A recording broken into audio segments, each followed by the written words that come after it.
Hi, I'm Mark from Whole Latte Love. We're back with Todd. Todd, we promised everybody we were going to get a look inside the new dual boiler from Rocket, the R58. We were lucky enough to be one of the first ones in the USA to get this machine. But you were in Italy last year, and you got to meet the team behind this. Yeah, I'd like to mention a little bit about them, because it is important.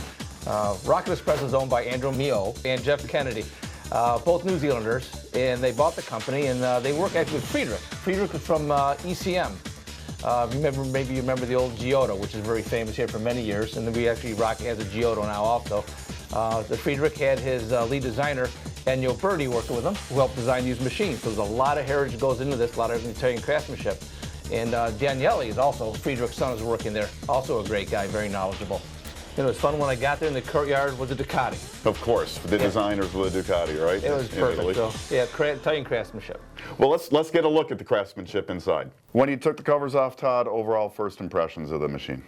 First impression was that it's a very well-made machine. I like the way it was thought out. For example, you got all your copper tubing here, all nice square, neat bends on it. There's no Teflon tubing in it. The pump is mounted underneath the brew boiler. They built a special bracket to keep it nice and low so that you actually have room in here for that. Therefore, it gave you room to put a reservoir in the back of the machine. So that was nice also. The quality of the components, all top of the line. So I'm very happy. I thought it was very well made. The steam boiler is 1.7 liters. Tell us about it. Okay, it's a vertical boiler, not a horizontal. It's got brass end plates on top, then it's copper inside, as you can see. We like the foam insulation. This is really nice. It's actually held on with Velcro. That was kind of cool. Heating element is located down here, which is interesting. All these other types of boilers from other machines have the heating elements in the bottom facing up. This is nice. The heating element goes in the side, so if you're removing water from your hot water dispenser, you're not going to have much of a chance of exposing the heating element, at least not as quickly as you would with other machines. And what's the benefit of not exposing that element? They can burn out much easier. Up on top here, we've got here's our water probe, and it's kind of give you an idea how long that is. So that's like that, and that fits inside. So it shows your water level will be about up to here with this. And this normally is tighter. I just loosen it so we can get it off there. But you don't crank these down. You just snug them. This is a sensor from your PID control. And your vacuum relief valve, a nice standard one, very light, easy to take off and clean if you have to. Your pressure relief valve, also a good quality component. Over here, you have this goes down to your pressure gauge on the front, which actually are supposed to be Swiss engineered pressure gauges that that really measure very accurately, probably the most accurate in the industry. And then over here we have our high temperature shutoff. If something, for some reason, the boiler overheats, it's got a manual reset right in the center here, a little red button that'll pop out. And that's the basis with the boiler. Well made, 1.7 liter. All right, Todd, we're taking a look at the brew boiler here. Thoughts? Okay, you notice it's different than most boilers, for those of you that look inside these machines, like I do. It's on an angle. That was done on purpose. Rocket had a reason for that, for temperature stability and your circulation. They like that. Here's your temperature sensor from your PID.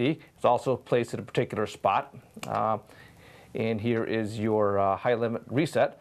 Now, this tube comes off the boiler, goes to the back of the brew group. This one's coming from the back of the brew group also, but down to the bottom of the boiler. That creates the thermal siphon system. The water will circulate. As the hot water goes through the brew group, it cools, comes back down through here, keeps a constant circulation.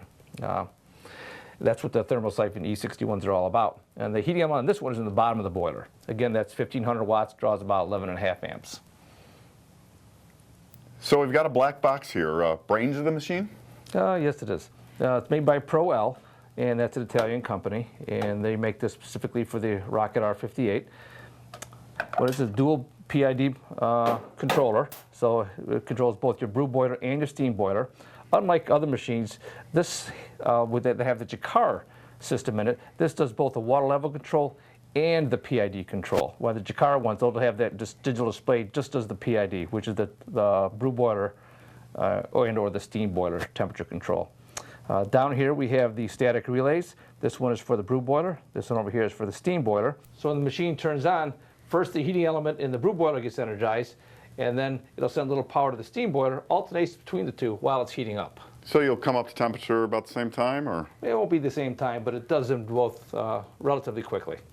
Todd, right now when I look at the remote control, I'm going to program a pressure for the steam boiler, but we heard that's going to be changing. Yeah, right now the way it is, you program in the pressure that you want. The machine actually, or the PID actually records temperature, and then it does a conversion into a pressure. Someone down the line, I was talking with Andrew, and we talked about that. He said he's going to actually put that as a temperature going down the line. Then you can look at a conversion chart and convert that into what the actual pressure is. But you'll be able to see on the gauge in the front what that is.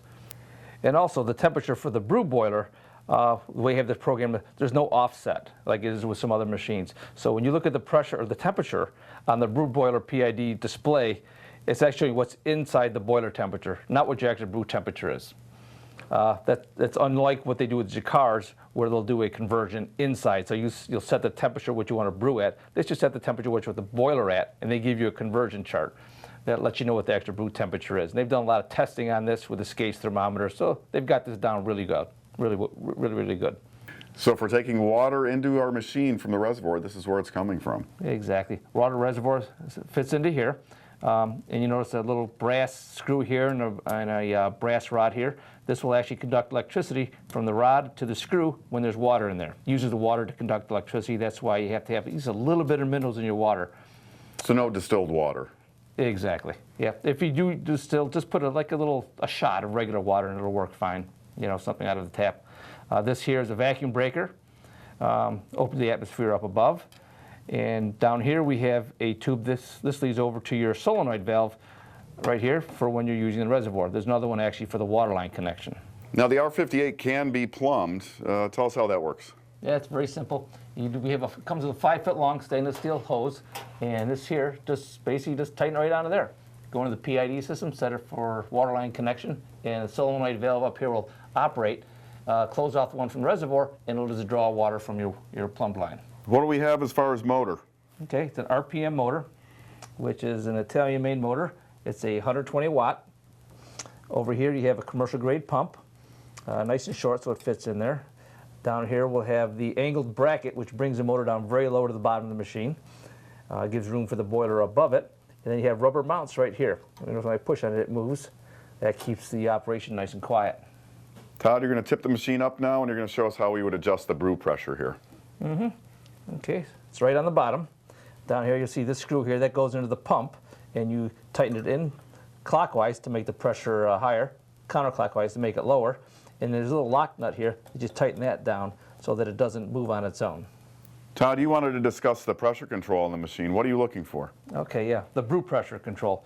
So basically, as we talked before, you adjust it from the bottom, but there's a little tube that goes in between the inlet and the outlet. That's called an internal bypass. That's how you control your brew pressure.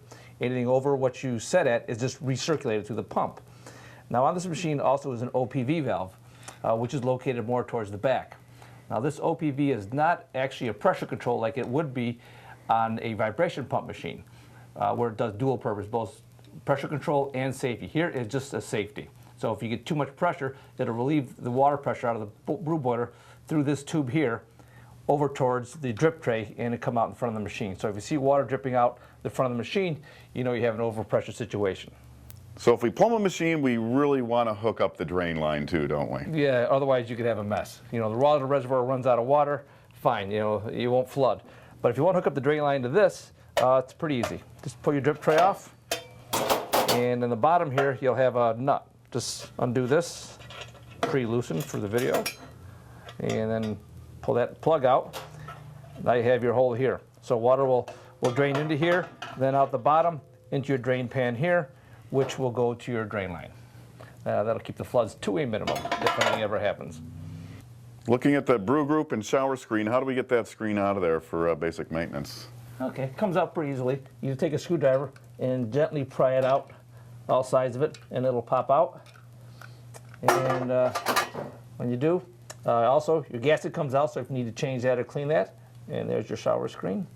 And then it allows you to clean up behind the brew group here also. Well, Todd, I want to thank you for taking us on a tour of the inside of the new dual boiler from Rocket, the R58. You did want to talk about how the machine measures temperature. Yep. Happy to show you around the inside of this. We were very happy to get this to be able to do that early on in its life here in the United States. Yeah, the PID controller on this one is in degrees Celsius. Just want to make sure you know that. Also, the Steam tip on these is a 2-hole steam tip, large holes, gives a lot of pressure. It's not continuous steam, but it's a really nice amount of pressure, so you get a good roll in your pitcher. Rocket does have other steam tips that reduce the flow so you get longer steaming on it. I mean, it's not bad, trust me. It's very good steam pressure, does a great job. Just want to show you do have options of those other steam tips so you get something to play with, which is part of the fun of these machines. Great. Well, thanks again, Todd. I'm Mark. Thanks for watching. Whole Latte Love is your source for expert coffee information with more than 200 videos including how-tos, recipes, machine comparisons, maintenance, and more. Join us on Facebook for more expert advice and coffee lovers fun.